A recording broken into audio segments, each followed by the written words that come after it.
I must admit to a kind of fascination with cedar trees like these, that have been shaped, trimmed, rounded. It's kind of a harmony thing, probably came from Europe.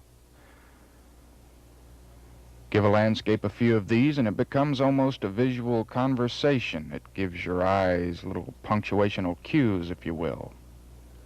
And all this to prepare you for a story about some folks who've been conversing with cedar trees for about 70 years. They're the Flemings, two brothers, George and Joe, and their sister, Anne. They live here, just south of Hallett in Pawnee County. Their small frame house sits on 160 acres that includes State Highway 99, which burrowed across their quarter section sometime back in the 30s. But if it hadn't been for State Highway 99, the two Fleming brothers probably wouldn't have planted and then pruned all those cedars we just saw along the highway. And if it hadn't been for their father, George Fleming Sr., there probably wouldn't be any cedars at all, trimmed or otherwise. 1899, well, he went down and got these trees just as soon as he got the place. Well, he hauled them across the river, the Cimarron River. They'd go down one day and get them and come back the next. You just haul them in a wagon? Oh, yeah. Haul them up here on a wagon. Wagon, yeah. Did you help plant some of these? No, that's for my time. Yeah. George Fleming Sr. was an unusual man, by current standards anyway, by Indian Territory standards as well. An unusually strong man who meandered down into Indian Territory from Illinois 8 years before statehood. He possessed a raft of talents, among them, according to another of his sons, Ed Fleming, who lives in Tulsa, was what used to be called horse trading. Bridges, he forded the Cimarron, he forded the, he came down from Pittsburgh, he had to ford the Arkansas River too up here, or you people down here call it the Arkansas. Some of that came out here, and he approached the gentleman. He was living in the dugout. You mean? Which was down over the hill here. He had him dug out there. And they made a deal. My dad traded his wagon, his team of horses, and the harness. And he gave the man $300 to boot for his section. He kept his riding horse in the saddle. And so George Fleming Sr. had just swapped his brazen self into 160 fertile Oklahoma acres, complete with nothing you see here now. No foliage to speak of, no dwellings, no roads. Just a sea of buffalo grass and the silhouetted figures of a self-made homesteader and his riding horse. Oklahoma then was very much an Indian's territory. Yeah, this is the dugout where he lived. He lived here 2 years. And he dug it with a cultivator shovel. Yeah, he didn't have no shovel. There's not much left of it. No, she's all fell in now. Yeah. Been aimed to dig it out and fix it over, but haven't ever got to it. You've been 2 solitary years in a dugout. Sounds, predictable sounds, have become like old friends. During the day, the wind, and at night, insects and animals conversing with one another. Throughout, the rustle of your clothing, your boots pressing the new and unbroken soil. And then the sound of your breathing, the perpetual companion, easy or heavy depending on how the work is going. George Fleming added another sound to this basic repertoire one energetic day.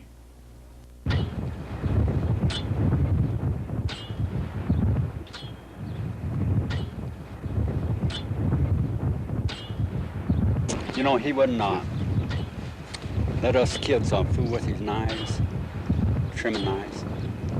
Or would he let us trim a tree? He wouldn't let us fool with his tree when we was kids. Yeah. After he got around 70 years old, he turned the knives over to me. Why don't you give me a demonstration of how you go about this? Trimming. Just go right ahead, yeah. George?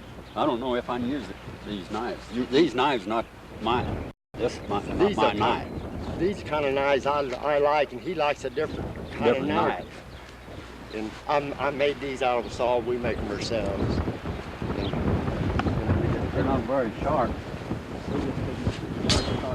Let's here's a good tree over here. You know, trimming these trees, you want damp weather. See, there's a lot of dust in it. See the dust fly out of that tree? And that will choke you.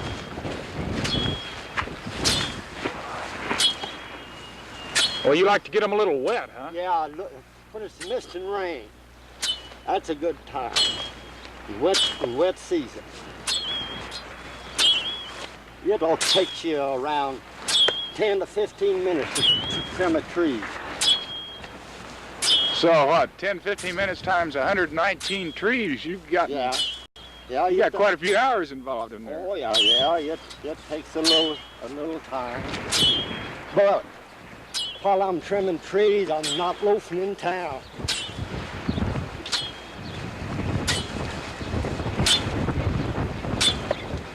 But after I trim a few hours, I go to town.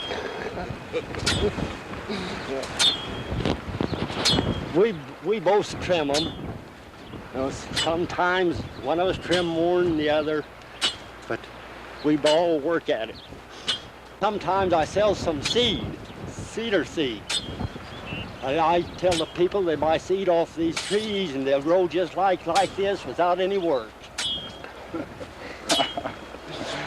And I guess they believe you. No, they won't believe me. No, they come by and stop, watch us, you know. And I don't know if they think we're crazy or what, but we just like to do it.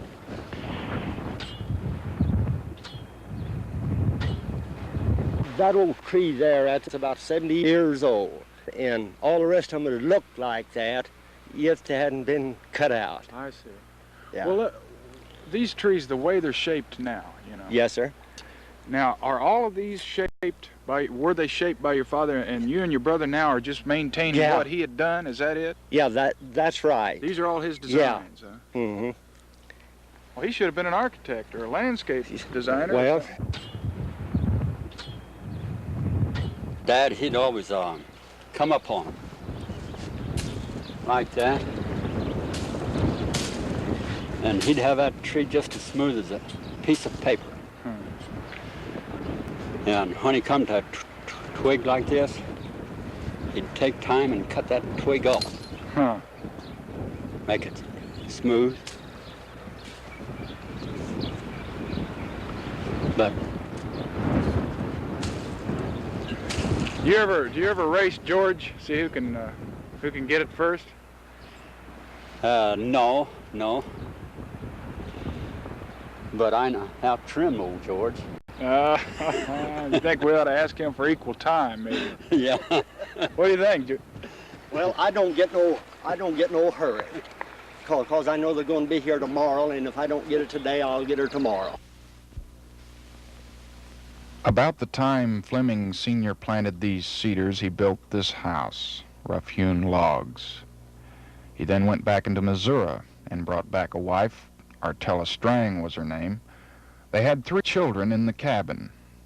5 more arrived in this house, built to replace the outgrown log dwelling. And it was in this frame house that George Jr. and Joe were born, and where they've remained, and where they plan to remain. Let's drop back for a moment and get a new perspective. Here's 160 hand-worked Oklahoma acres. Here's a couple of oil derricks from a temporary lease since drained. The equipment moved away to siphon off another promising pool somewhere. Here's 119 cedar trees, pampered and made to look paper smooth at the hands of 3 different men named Fleming. A methodical progression of 3 separate dwellings, an earthen dugout, a cabin, a small white house. each protection and shelter for 10 Flemings at one time or another. A storybook tale about people quite real, a kind of people with a bashful security that rubs off and builds an instant friendship with little talk and even less ceremony. The story should end here, but it doesn't. It doesn't because something is wrong with this storybook tale. It slipped onto this farm and into this story with a sickening, dehumanizing jolt that I've carried with me ever since it was brought to my attention. It intends to do away with more than half of these 160 acres. It's really 152 acres. 8 were usurped as right-of-way for State Highway 99 about 40 years ago. But that wasn't enough. Because concrete breeds concrete, and the breeding grounds are farms like this. And what's been bred is another strip, the Cimarron Turnpike, complete with toll booth and corresponding clover leaves and a brand new right-of-way for State Highway 99, 50 yards away from the one now in use. Altogether about 80 acres, leaving 72 acres to the original homestead. The new 99 will strangle the dugout. The new clover leaf will decapitate the cedars along the old 99. And the whole affair, which documents the runaway dominance that places the automobile above the human spirit, the whole affair has broken the hearts of 3 very spirited people. They wanted to get started in May, but they wasn't going to get started in May. And they told us it was going to be, it might be in July or last of June. But they haven't got their surveying done yet, and so it's going to be a little late getting started. Well, you just going to have to move some of your cattle or what? Oh, yeah, it's taking pretty much all our grassland.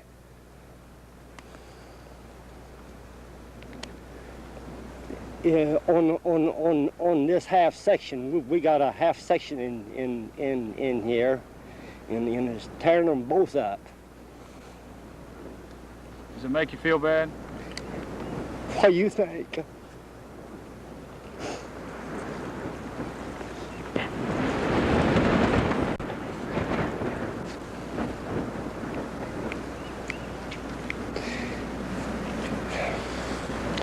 It makes me mad.